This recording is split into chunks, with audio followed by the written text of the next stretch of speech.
نحمده ونصلي على رسوله الكريم. اما بعد، تر ټولو د مخه خپل ګران او زوریدلی ملت ته خپل سلامونه او نیکی هیلې وړاندې کوم. الله جل جلاله دې ستاسو د بچانو، د ورونو، پلرونو او ټولو دوستانو تکالیف، شهادتونه، بندیخانې او قسم حالات چې پر تاسې تیر شوي دي، الله دې درڅخه قبول کړي او الله جل جلاله دې کم کسان چې ژوندي پاتې دي او خواریو تکلیفونو زحمتونو پر تیر شوي دي، شلیان، ګوډیان، ړنډیان او نور تکالیف ورته پیښ دي، الله دې د دې ستړیاوې هم په خپل دربار کې قبول کړي. ګران او زوریدلی ملت، غواړم چې ستاسو سره په دا اوسني حالاتو باندې یو څه خبرې وکړم او څه وضاحت ستاسو حضور ته پیش کړم. محترم ولسه، 20 کلن تاریخ او لوی امتحان د پروردګار عالم پر تاسو تیر سو. تاسو او ستاسو بچانو چې کم مجاهدین دي، دا 20 کلنی جهاد په داسې سختیو، قربانیو، بدخوابیو، بندیخانو، چاپو، هر قسم مشکلاتو ته ځانونه سپار کړل. الله جل جلاله همدغه عظیم نعمت ور په برخه کړي. خو ګرانو وطنوالو، نر او ښځه، ځوان او زوړ، سپین ږیري، ټولو ته دغه وینا کوم چې محترمو، اوس بیا موږ او تاسې د یو بل امتحان سره مخ یو. هغه دا دی چې دا لوی نعمت پروردګار عالم زموږ او ستاسو نصیب کړي چې هغه 3 شیان دي، او مجاهدینو محترمینو ستاسو سره د الله جل جلاله په نصرت د 3 شیانو وعده کړې وه.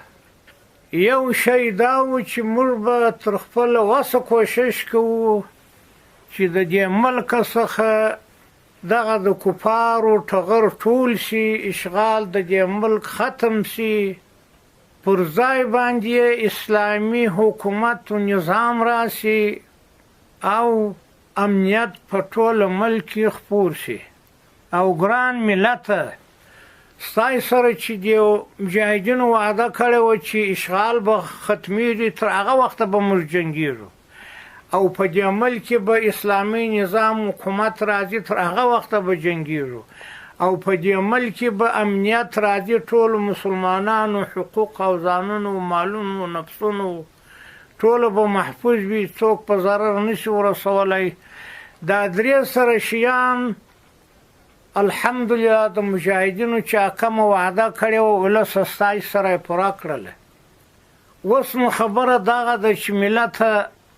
پر تا باندې د دغه نعمتونو شکر لازم واجب دی. نو محترم ورونو، څه خبرې اوس زه اورم،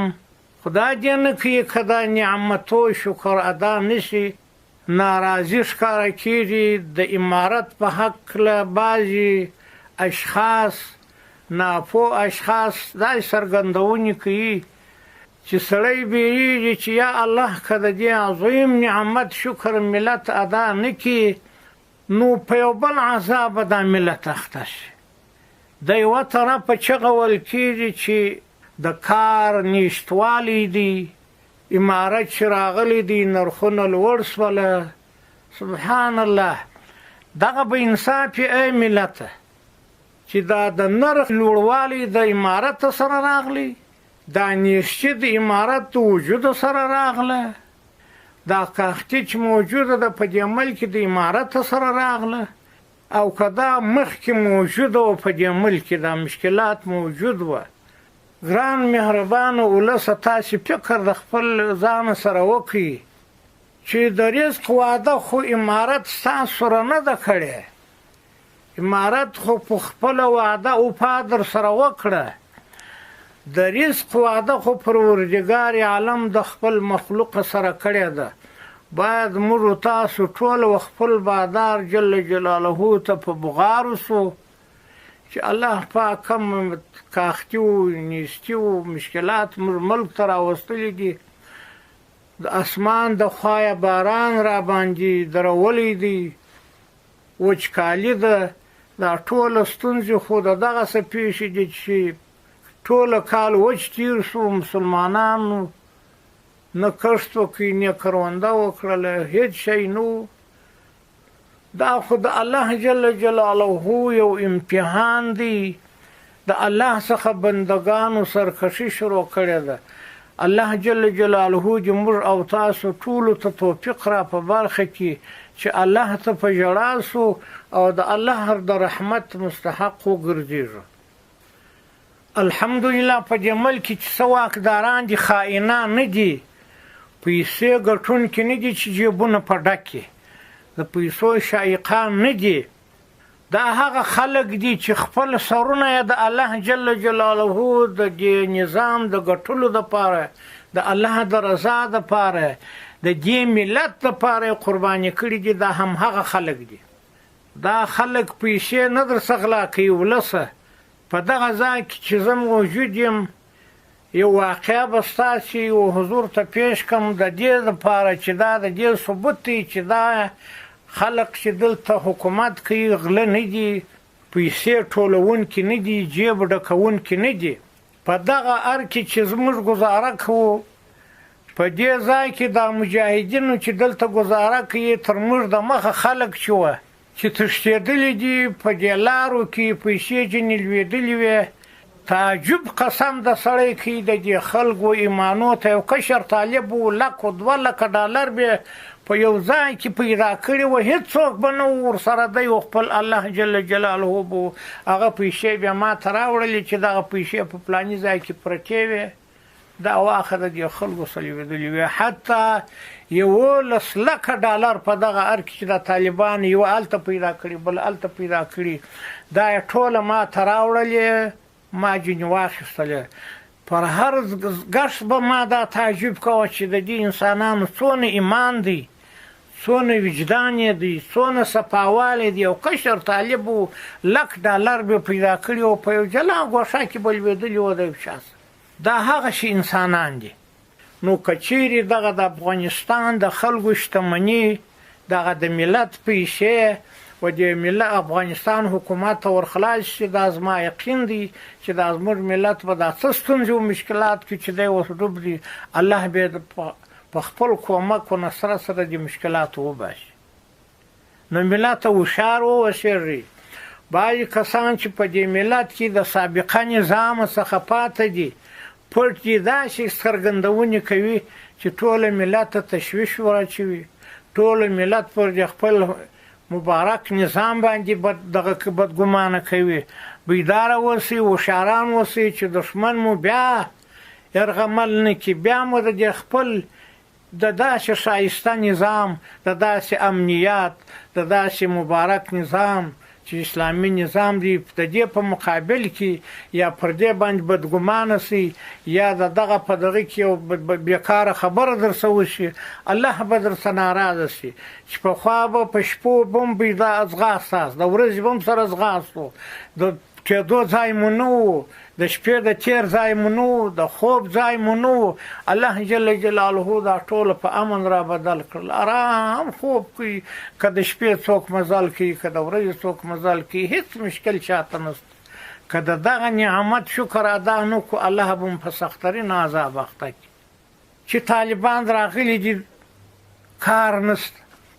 کار نه پیدا کېږي د کار زمینه خو حکومت بنده کړې وه سابقه نظام حکومت یې بولي اداره بولي د امریکایانو ګوډاګۍ نظام هر نوم چې پرېږدي خو د کار زمینه خو د دې ولس دوی بنده کړې وه یو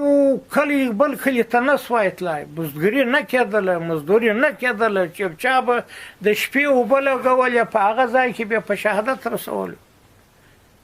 دلته اوس دوی ته د کار زمینه برابره وه یو څه انصاف خو په کار دی اوس خو الحمدلله که څوک د شپې دي که د ورځې دي که کار کوي که مزدوري کوي، که بزګري کوي، که تجارت کوي، په هر بخش کې چې کار کوي په ټول افغانستان کې د ده دپاره هېڅ معنی نشته.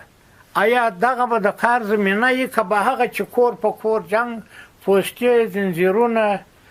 توپکیان پر هر ځای ولاړ چې هر سړی به پیدا کړي 10 شلو زرو 2000 به جنې اخیستې. هغه خلک چې د هغه سابقه نظام پیسه خوره وه یا هغو ته تبلیغ کوونکي دي په دې ملک کې دي او که په بل ځای کې دي په دغه شکل تبلیغ کوي چې طالبان راغلي دي،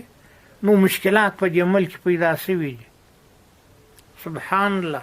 ملت ته که داسې فکر د یو چا سره موجود وي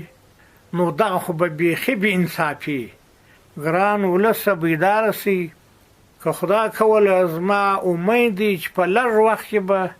الله جل جلاله دا مشکلات زموږ استاد څخه ختم کړي. الله ته مې ډېر امید دی چې الله به بارانونه را باندې ووري او کم دشمنان چې زموږ او ستاسې او د ملت او د الله جل جلاله دشمنان دي هغه به الله جل جلاله په دغه کار کې هم شرمنده کړي. دا خو مو تاسو ته وینا وه چې د دغه لوی نعمت شکر ادا کړي. د دې لوی نعمت ناشکري مه کوئ ولسه. مجاهدینو ته مې دا وینا ده، مسؤلینو ته مې دا وینا ده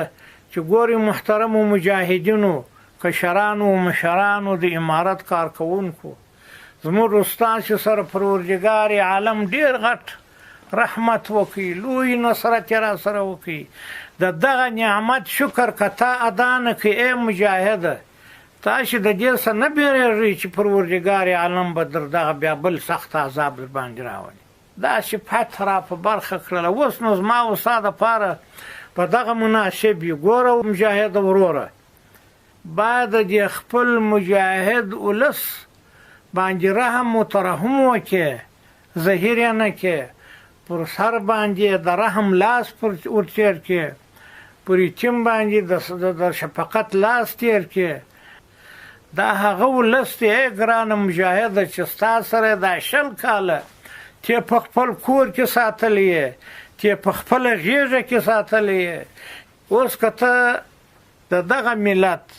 شکر ادا نه کړې، د هغه لوی الله بادار شکر ادا نه کړې، ای مجاهد ولس الله به تا ته سخترین عذاب درکړي. داسې مه کوه چې خپلې دروازې پر ځان دې بندې کړي وي، پر ځان باندې دې دغه راګرځولي وي زنجیرانو پاټکان. ولس خپله بغاره تا ته نشي در رسولی. خصوص والیانو صاحبانو ته، ولسوالانو ته، د امنیې قمندانانو ته وایم، ګوره ورونو تاسې فکر وکړئ، دا ولس 20 کاله ته په خپل غېږ کې په خپل کور کې ساتلی. څونه ناځواني ده، څونه نامردي ده چې دی ستا دروازې ته اوس په شورازو ولاړي. ته دومره موقع ده ته نه ورکوې. ده د خپل کور د حرم سرای دروازه ستا پر مخ خلاصه کړې وه. د ډېر افسوس دی چې دی اوس تا ته په اوتو په شوارزو ولاړي، یو کاغذ یو بغاره ستا در دره نشي در رسولی چې ستا پیرداران دي، ستا چوکیداران دي، ستا زنځیران دي. و ټولو قمندانانو ته، و ټولو والیانو ته، و ټولو قاضیانو صاحبانو ته مو دا قاطع امر دی، دا مې هدایت دی. ولس دپاره به باید ستاسې دروازې ورته خلاصې وي. که مو نه کړې خلاصې، قسم یې دي په الله یې چې ستاسې پر مخ به د الله د رحمت دروازې بندي. د دې مسلمانانو خدمت وکړي، د مجاهدینو خدمت وکړي، د دا ولس خدمت وکړي. که مو د دغه لوی نعمت شکر ادا نه کړي، که ته هم هغسې په هغه شان سې لکه سابقه خلک شو، ته نو څه بهتري پر نورو خلکو لرې چې د الله د نظام ساتنه نه کوې، د دې ولس خدمت نه کوې، د مجاهد خدمت نه کوې. ته نو په چیش پر الله ګرانې، ستا څه خیال دی چې تر څو به په دې ښایسته بنګلو کې ناست یم، تر څو به په دې لوی لوی موټرانو کې ګرځم، الله به دې بیا په داسې د قدرت په چپلاخه ووایي، الله مو دې وساتي چې بیا به فکر کوو چې دا بیا څه راوسول. هېڅ تصور به دې نه یې کړی. تاسې فکر وکړئ پر دې خلکو چې در موږ د مخه وه شل ورځې د مخه دا تصور ولاکه کړی وي چې په دې ارګ کې به طالب ګرځي، په دې فلاني ولایت کې به طالب ګرځي. خو الهي فیصله دا شوه چې لس ورځې تېرېدلې د عمل کې چپه درته راواړوه. که د الله سرکشي وکړله، که ولس یې که مجاهد یې، الله ته هر څه اسانه دي، هر څه در سره کولی شي. بعض ځایو کې زه اورم خبرونه را رسېږي، حالات راته راځي چې یو څوک د یو چا کور ته ور واوړي، یو څوک د یو چا د دکان ته ورشي، د یو چا د کوره څخه د دوکانه څخه د بل ځای څخه یو شی په واخلي. فکر وکړي دا خو مجاهدین داسې نه دي، دا مجاهد نه دی، دا غل دی، دا توپکی دی، دا د الله دشمن دی، د مجاهد په جامه یې ځان کړی دی. ټولو مشرانو ته مې دغه قاطع امر دی، که هر څوک که فرد وي، که دلګي مشر وي، که په هر نامه وي چې د یو ملت خلکو سره په داسې خیانت شاګیر کړي، و ټولو ته مې دا قاطع امر دی چې که فرد وي وجنې شي، خالص الله دې کړي چې د هر چا په باب هر څوک کې د هر چا ملګری، او که دلګي و دلګي مشر دې ګرفتار کړي، خالص الله دې شي. ما ته به حتما ضرورتا اطلاع راکړي چې دا پلانه سړی په دغه جرم ګیر کړی. ټولو ته مې دا هدایت، قاضیانو صاحبانو ته مې دغه هدایت دی چې د خپل ولس پر مخ باندې دروازې خلاصې کړي. مسلمانانو تکلیف په لږ وخت کې مشکل یې ورحل کوي. که ستونزه و مشکل وي، څوک په یو کار کې ستونزه لري، بیا چې زموږ سره رابطه کوي، موږ به انشاءالله کوشش کوو چې د هغه مشکل د رفع کولو کې به بیا همکاري ورسره کوو. بل خبرې ته راځم، ګرانو محترمو ورونو او مهربان ولسه، څه وخت کېږي چې تاسو خبرې اوري چې دا خبره کوي په افغانستان کې د خلکو امنیت نشته. هغه خلک چې په سابقه حکومت کې کار کړی دی، زه تاسو ته یو خبره کوم، ښه فکر وکړئ، متوجه شئ. که چیرې د دې خلکو سره د انتقام معامله د مجاهدینو کولای، خو په اول وخت کې چې د مجاهدین راله، که څوک یو څوک وژني یا بندي کوي یا زخمي کوي یا عذاب ورکوي، په دغه اول وخت کې د رقم نه معلومېږي. که څوک وغواړي، څوک وولي، څوک مړ کړي، څوک بندي کړي، چاته تکلیف او عذاب ورکړي، خو په دا وخت کې ښه کولی شي. په دا ټوله جریانو دوران کې چې دا فتح راغله، په دې هر څه وخت کې څوک دا ثابتولی شي سره د دې تاسې ټوله د دې شاهدان یاست دا 20 کاله په دغه مجاهدینو باندې دغه مخکني نظام څومره عذابونه تېر کړي دي. اوس یې موږ بعضې وختو کې وینو چې درېږه څه د هغه حافظانو، د هغه طالبانو، د هغه قاریانو، د هغه علماو مجاهدینو جسدونه مبارکان اوس راوځي درېږو څخه چې دغو خلکو په دومره سختي، په دومره عذاب او تعذیب سره په شهادت رسولي وه. خو هغه خلک دې خلکو ګیر کړل، په لاسو کې وه. یو سړی چا ویشتلی دی، چا وژلی دی، چا تکلیف او عذاب ورکړی دی.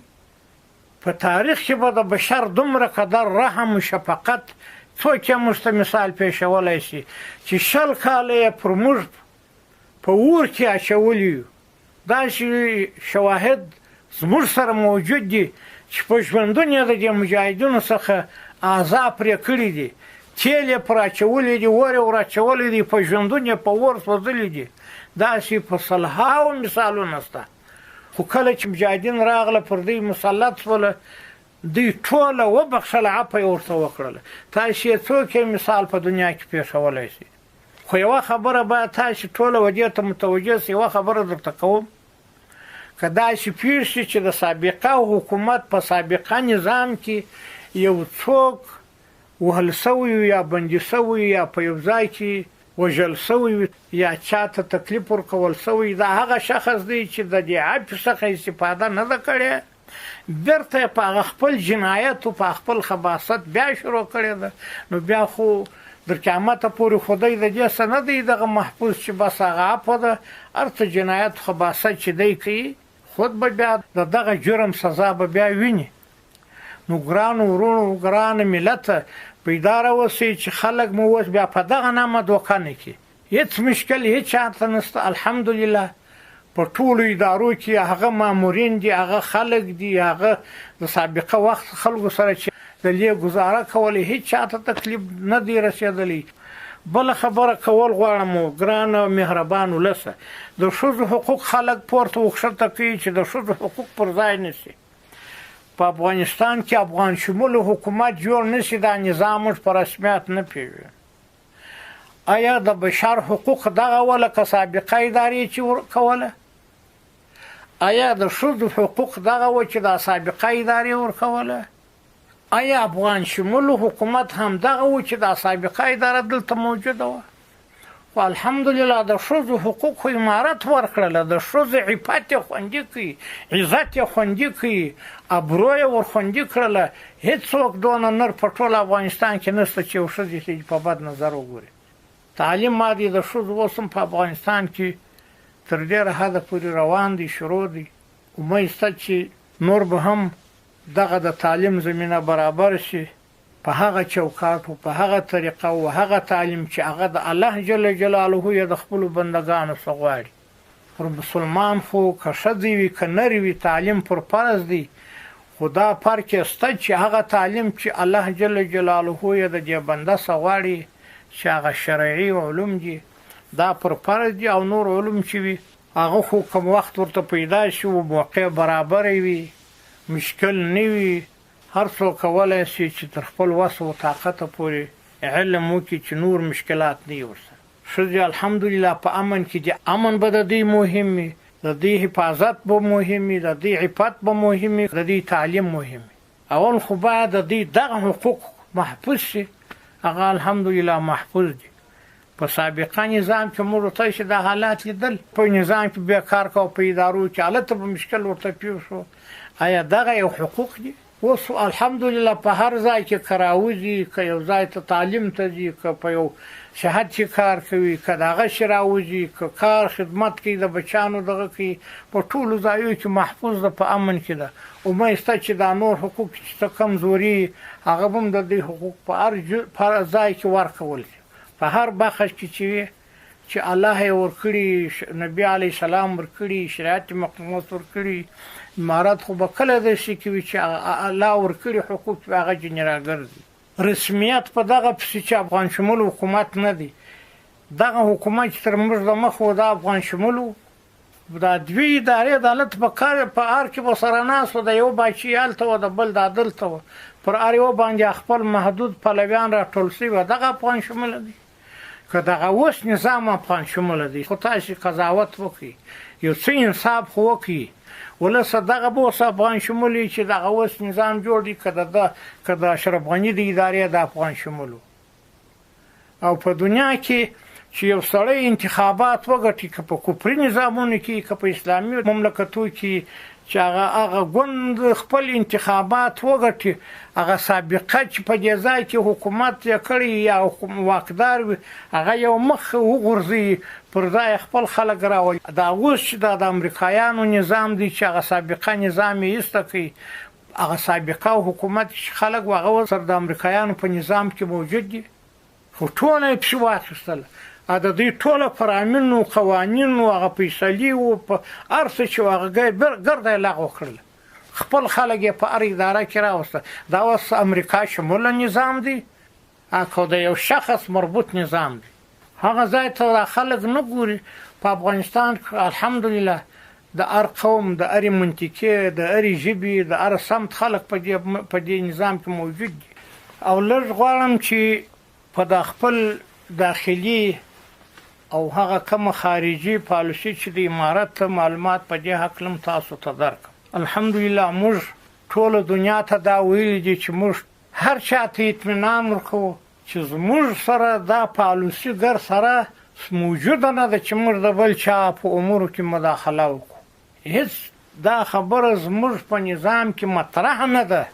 ما په یوه مجلس کې د یوه مشره څه د کشره څه دا نه دي اورېدلي چې ته یې راسې سرکشینو یو ترتیب جوړ کړو د یو چا په داخلي چارو کې مداخله وکړو یا هلته بې امنیتي ورته راولو یا هلته تکلیف ورته پېښ کړو که ګاونډیان دي او که دغه سوه اخواته نور مملکتونه دي زموږ پالیسي دا داسې نه دی چې خدای نه کرده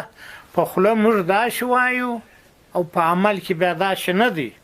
زه تاسو ته دغه خبره ثابتول غواړم موږ د دې امریکایانو او د دې د متحدینو سره 20 کاله وجنګېدلو په دې 100 کاله کې هیڅوک دا نشي ثابتولی چې موږ سره د دې چې دوی زموږ ملک ته راغلي وه پر موږ یې عملاً اقدام کړی و، ملک اشغال کړی و، بمبار ورته چاپې وې، ستړیا وې، بندیخانې وې، دا هر څه کړاوونه یې دا ملک ورسره مخ کړی و. خو څوک دا نه ثابتولی چې په دې 100 کال کې د امارت لخوا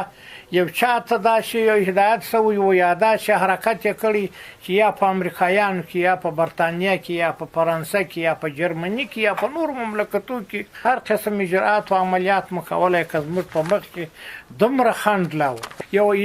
یو مثال هم څوک نشي پېښولی. موږ نه غواړو چې د چا په داخلي چارو کې لاس و، چا ته مشکل پیښ کړو، د چا په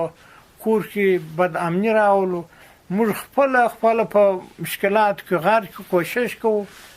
چې توان و طاقت می چې د خپل ولس د دغه عذاب و د دې مسکنت د دې تکلیف څخه وباسو د الله په نصرت سره. د بل چا فکر زموږ سره نشته. زموږ په څنګ کې پراته مملکتونه وي که د دغه سوعه خواته په دغه یوه خبره باید ټوله مطمئن شي. ګران محترمو مجاهد ولسه چې موږ کابل ته راغلي یو په دې 3 میاشتني دوران کې څو بالا وخت کېږي دغه تشکیلات دغه نظام چې دلته موجود و خلک یې کارپوهان بولي، خلک یې دانشمندان بولي، خلک یې په سیاستدانان بولي، متفکرین یې بولي، خو دومره شکېدلی نظام د دنیا په تاریخ کې بیا څوک نه پیدا. ټوله وزارتونه یې سره شکولي دي، یوې خواته بیولی دي، بلې خواته بیولی دي. د حکومت تقسیم و اشرف غني داسې کړي وه چې ټوله هغه ارګانونه چې څه پیسې پکښې موجودېدلې هغه یې ټوله یوه ځای ته کړي وه، بیا هغه ټوله په مالیه پسې تړلې وه. مالیه بیا دلته په ار کې بانک ورته جوړ کړی و، هغه پیسې به ډایرکټ بیا دې بانک ته راتللې، دلته بیا د ده په چکو خطه سره تللې. هېچا په دې کې نه حصه درلوده، نه مامور په خبر، نه امیر په خبر. د ده په خطو امضا به تللې او دغسې به دې ځای ته راتللې. نو موږ چې راغلي یو دلته مو دا 2-3 میاشتې تقریبا کېږي مختلفو بخشو کې مو کمیسیونونه ورسره تعین کړي دي چې اقتصادي کمیسیون په نامه دی چې پر دې فکر وکړي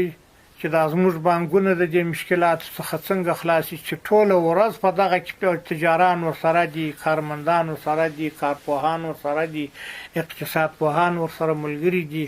د بیابانه سره چې وغواړي د هر چا سره چې په دغه بخش کې مهارت لري د هغه سره په تماس کې دي، کوشش کوي چې په څه شکل د دغه بحران سره زموږ ملت ووځي، شپه ورځ په دغه مشکلاتو کې اخته دي.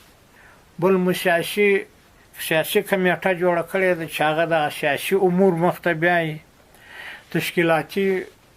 کمیټه ده چې دا د امارت تشکیلات و، د مامورینو معاشات و، دا تشکیلات و چې دا مو الحمدلله تر ډېره وخته حده پورې دغه مشکلات اوس حل شوي دي. نو خپل تر وسه تر خپل حده پورې مو کوشش کړی دی چې د دغه ملت مشکلات چې زموږ بشري طاقت و تواني شپه ورځ دا ملګري اخته دي په کار په هر بخش کې چې وي ټول اخته دي. وخت نه غواړي چې یا دا رسمي وخت دی یا دا غیر رسمي وخت دی، اخته یو. الله جل جلاله دې موږ ته دا توفیق راکړي چې ستاسو خدمت ته دې ولس خدمت وکړو او تاسو ته دې الله جل جلاله ولس توفیق درکړي چې د دې خپل لوی نعمتو شکر ادا کړي، د دې خپل امارت سره په څنګ کې ودرېږي، د دشمنانو د فاسدو تبلیغاتو ته موقع ورنه کړي او د دوی په خبرو ونه غولېږي. او په اخر کې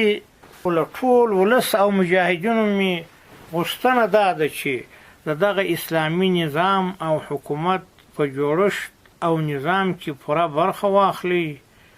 او همکاري وکړي او تر څو اسلامي نظام برپایه او دا ستړي ولس هوسا شي. او ټولو هېوادونو ته دا اطمینان ورکوم چې له ټولو سره